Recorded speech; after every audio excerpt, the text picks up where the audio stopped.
আল্লাহ জান্নাত থেকে দুম্বা পাঠা দিলেন দুনিয়াতে জবাই করার জন্য। তার পশম তাহলে না জানি কত সুন্দর, ওই পশম দিয়ে মা সারা আলাইহিস সালাতু একটা চাদর বোনালেন। আর হযরতে ইব্রাহিম আলাইহিস সালাম ওই দুম্বার চামড়া দিয়ে একটা দস্তরখানা বানালেন। আল্লাহ নবী ইব্রাহিম আলাইহিস সালাম দস্তরখানা বানানোর পরে মানুষকে দাওয়াত করে কেড়ে নিয়ে আসতেন, দাওয়াত করে তাদেরকে দস্তরখানা বসায় বসায় খাওয়াতেন। একদিন এক ইহুদিকে ডাক দিয়েছেন হযরতে ইব্রাহিম আলাইহিস সালাম দস্তরখানা বিছা দিয়ে, এবং ইহুদিকে বলছে খাও, আমার সঙ্গে খানা খাও। ইব্রাহিম আলাইহিস সালাম বিসমিল্লাহি ওয়া আলা বারাকাতিল্লাহ খানা খাওয়ার দোয়া করে তিনি খানা খাওয়া আরম্ভ করলেন। ইহুদি খানা খাওয়ার সময় বিসমিল্লাহ দূরের কথা কোনো কিছুই পড়ে নেই। ইব্রাহিম আলাইহিস সালাম রাগ হয়ে গেল, দস্তরখানা বসে আল্লাহর নিয়ামত খাবে আর তুমি খানা খাওয়ার সময় আল্লাহর নাম বললে না। রাগ করে দস্তরখানা থেকে তাকে তুলে দিলেন, যাও এখান থেকে, তোমার মতো লোকের দরকার নেই, তুমি আল্লাহর নাম না নেই তুমি খানা শুরু করেছো, ওখান থেকে চলে যাও তুমি। ইহুদি সেখান থেকে চলে গেল।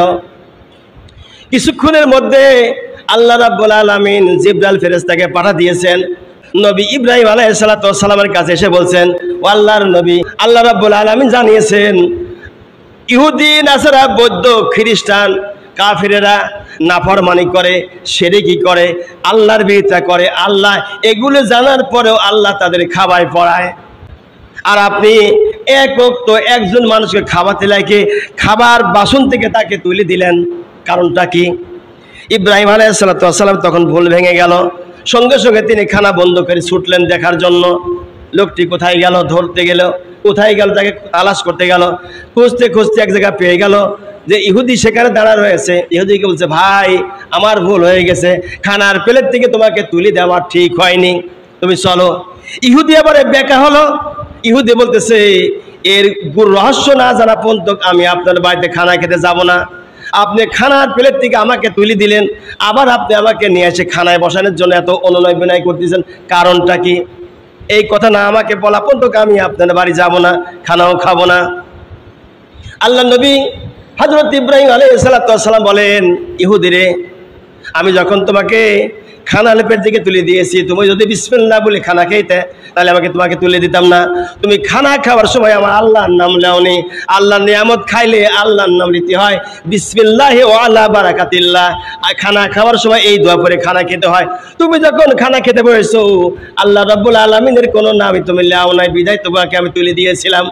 কিন্তু তুমি যখন জানতে চাচ্ছ তবে শোনো, যখন তোমাকে আমি তুলে দিয়েছি আমার আল্লাহ আমাকে জিবরাইল ফেরেশতার মাধ্যমে জানা দিয়েছেন, আমার বন্ধুকে বলে দাও আল্লাহ রাব্বুল আলামিন জানিয়েছেন যেন কত ইহুদি নাসারা বৌদ্ধ খ্রিস্টান কাফিরেরা নাফরমানি করে, শিরকি করে, আল্লাহর বিরোধিতা করে, এটা আল্লাহ জানার পরও তাদেরকে খাওয়ায় পড়ায় সম্মান দিয়েছেন। আল্লাহ রাব্বুল আলামিন তাদেরকে অনেক কোটিপতি বানা দিয়েছেন, আর আপনি একজন মানুষ একবেলা খাওয়ার জন্য দিয়েছে, তাও আপনি তারে তুলে দিলেন, ব্যাপারটা কি? তোমার ব্যাপারে আল্লাহ পাক আমাকে জিবরাইল ফেরেশতা পাঠা দিয়ে জানা দিয়েছেন, তাই তোমাকে আমি ডাকতে এসেছি। ইহুদি বলতেছে, ওগো নবী আমি জানি নাই আমার ব্যাপারে আল্লাহ রাব্বুল আলামিন ফেরেশতা পাঠা দিবেন, যে আল্লাহ ফেরেশতা পাঠাইছে ওই আল্লাহ যা বলেছেন সব সত্য কথা বলেছেন, আল্লাহু আকবার। এবং যা বলেছেন এই কথার দ্বারা আমি আর আল্লাহর কথাকে রোধ করতে পারছি না, আমি আর দেরি করলাম না, আমাকে আপনি কালেমা আগে পড়ে দেন, তারপরে খানা খাবো। আমাকে কালেমা পড়েন, লা ইলাহা ইল্লাল্লাহু ইব্রাহিম খলিলুল্লাহ, লা ইলাহা ইল্লাল্লাহ। জবান খুলে সবাই পড়েন, লা ইলাহা লা ইলাহা লা ইলাহা ইল্লাল্লাহ, লা ইলাহা ইল্লাল্লাহু মুহাম্মাদুর রাসূলুল্লাহ সাল্লাল্লাহু আলাইহি সাল্লাম। আল্লাহ রাব্বুল আলামিন হযরত ইব্রাহিম আলাইহিস সালামের ইহুদি উম্মত হয়ে গেল। হওয়ার পরে আল্লাহর নবী তাঁবু টানায় মাঠের মধ্যে রয়েছেন, অমন সময় আল্লাহ রাব্বুল আলামিন লোক প্রেরণ করলেন। এদিকে আল্লাহ পাক জানা দিয়েছেন, ওয়াফাদাইনাহু বিযিবহিন আযীম।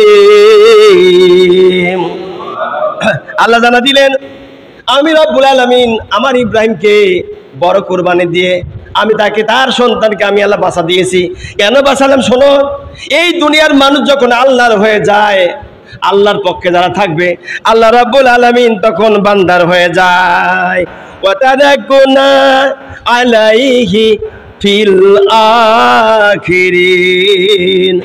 এটা করেছে এই কারণে পরবর্তী যারা আসবে কিয়ামত পর্যন্ত যে সমস্ত উম্মতে মুহাম্মাদি আসবে, যত মানুষ দুনিয়ায় আসবে, তাদের শিক্ষণীয় হিসাবে আমি আল্লাহ আমার ইসমাইলের পরিবর্তে জান্নাত থেকে দুম্বা দেওয়ার উদ্দেশ্য হলো এই পৃথিবীতে কিয়ামত পর্যন্ত যত মানুষ আসবে তাদের সন্তানরা বেঁচে যাবে, আর সন্তানের বদলাতে পশু কোরবানি দিবে, ভালো ভালো দেখে কোরবানি দিয়ে তারা আমি আল্লাহ আমার খাস বান্দা মুমিন বান্দা হয়ে কবরে যাবে। সেই জন্য আমি আল্লাহ শিক্ষণীয় হিসাবে ইসমাইলের পরিবর্তে জান্নাতের দুম্বা দিয়েছিলাম। বলি সুবহানাল্লাহ।